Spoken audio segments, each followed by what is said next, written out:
আলাইকুম রহমতুল্লাহ। ইমামতি এবং মাদ্রাসার খেদমতের চাকরিতে নাকি বেতনে নাকি অনেক বরকত। আসলে বরকতটা কোথায় জানেন? আমি আজকে এটাই আপনাদের কাছে প্রকাশ করব। বরকতটা হচ্ছে তার লাইফ স্টাইলটা চেঞ্জ করা। অর্থাৎ আমি বাজারে গেলে আমার জরুরতটা মানে 10,000 টাকা, 12,000 টাকা বা 15,000 টাকার মধ্যে গোছায় নেওয়া, এটাকে আসলে মানুষ বরকত হিসাবে নেয়। আর মাদ্রাসার হুজুররা এতটা মনে করেন যে গায়রত, এরা কখনোই নিজেরা মরে যাবে কখনোই গিয়ে বলবে না ভাই আমি না খেয়ে আসি, এই করতেছে সেই করতেছে। সচরাচর মনে করেন 100 জনে 1-2 জন এরকম বলতে পারে, বাকিটা বলবে না। মনে করেন মরে যাবে তবুও বলবে না। এদের মধ্যে গায়রত আছে, কারণ এরা এলেম শিক্ষা করছে, অন্যের পাশে হাত খুব কম পাততে চায়, মানে নিজের প্রয়োজনে।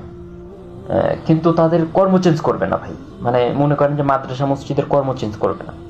কর্ম চেঞ্জ করলেই তো হয়ে যায় ভাই। আমি নামাজ পড়াইলাম, পাশাপাশি অন্য কিছু করি, একটা ছোট দোকান দিয়ে দিই, অন্য আদার সাইডে আমি কোনো কাজ করি, কিন্তু করবে না। মাদ্রাসা মসজিদে থাকবে, কষ্ট করবে, মনে করেন যে তারপরে কষ্ট প্রকাশ করবে কাছের মানুষজনের কাছে। মনে করেন আরেকজন আলেম পাইলে তার কাছে বলবে যে আসলে ভাই আমার তো খুব কষ্টের লাইফ চলতেছে, 12,000 টাকায় কি চলা যায়? কিন্তু সে কখনো এটা বলবে না যে আমি বাইরে অন্য কিছু করি। আরে ভাই, আপনি বরকতটা কোথায় পান? বাজারে যাওয়ার পরে আমি যদি মনে করেন যে আমার ইমাম সাহেবের বেতনের যে টাকাটা খামটা দেওয়া হয় প্রতি মাসে, খামটা নিয়ে আমি বাজারে যা বলি ভাই আমার এই 10-12,000 টাকা এটা রাইখা আপনি আমাকে 30,000 টাকা দেন, কি 40,000 টাকা দেন, কি 20,000 টাকা দেন, দিবে না কেউ। বলবেন বরকতের টাকা, আপনি একটু এটা রেখে আমাকে আমারটা আপনারটা দেন, দিবে না কেউ। এখন বরকতটা কোথায়? আমি মাছ কিনতে গেছি, গিয়ে মনে করেন যে রুই মাছ না কিনে ছোট মাছ কিনতেছি, যে ছোট মাছ দিয়ে আমি মোটামুটি ঝোল ওইটা চালায় যেতে পারবো।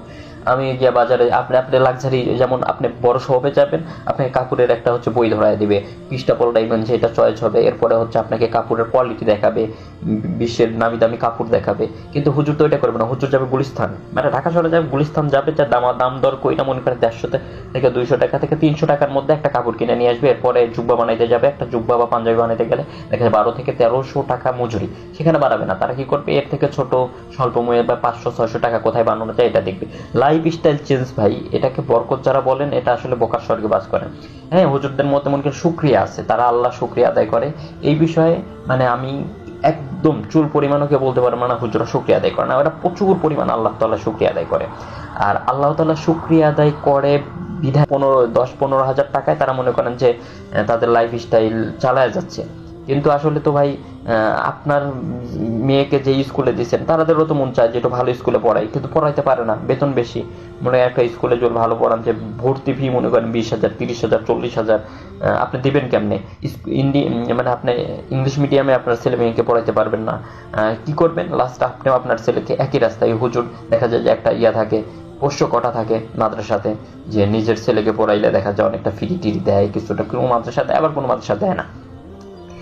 এই যে এইভাবে লাইফটা চালানো, না সমস্যা নেই, এটা আসলে কষ্টের লাইফ, কিন্তু আমি তো মানে মূলত এই লাইফ চালায় আর মনে করে যে আমি কিন্তু ভাই আপনার মা বাপ সবার প্রতি আপনার একটা হক আছে, বউ বিবি বাচ্চা সবার প্রতি আপনার একটা হক আছে। সাহাবায়ে কেরামের আপনি ইতিহাস পড়েন না ভাই? আমি তো ইতিহাস পড়েছি। আপনি যে দেখেন না, তারা তো এরকম করে, তারা সবাই ব্যবসা করতেন। সাহাবায়ে কেরামের মধ্যে অনেক ধনী হইতেন, এবং যখন ধনী হইতেন রাসূল সাল্লাল্লাহু আলাইহি ওয়াসাল্লাম আসতেন, রাসূল সাল্লাল্লাহু আলাইহি ওয়াসাল্লাম আরো দোয়া করে দিতেন যে তুমি আরো ধনী হও। তাহলে আপনি কোন মানে ইয়েতে মানে দিনের নামে মনে করেন নিজেকে আটকায় রাখছি? কোন দিনের নামে? আপনি সমাজে ভালো একটা পজিশনে আপনি বসতে পারেন না, আপনাকে কেন বসতে দিবে? মনে করে যে ঝোলা যাব হুজুর, ও একটা ফকির, ওরে আমরা ভালো জায়গায় বসতে দেবো, দিবে না আপনাকে ভালো জায়গায় বসতে।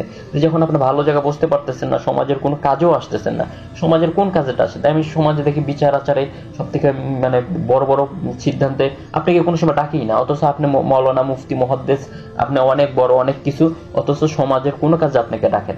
তো আপনি কি ভাই, মানে আপনাকে নিচে আপনি কোন দিন নিয়ে আসছেন? আমি এটাই তো বুঝি না। মানে আপনাকে প্রত্যেকটা ক্ষেত্রে থাকা উচিত, সমাজের প্রত্যেকটা কাছে আপনাকে আপনি থাকেন না, মানে কোনো আলেমই নাই।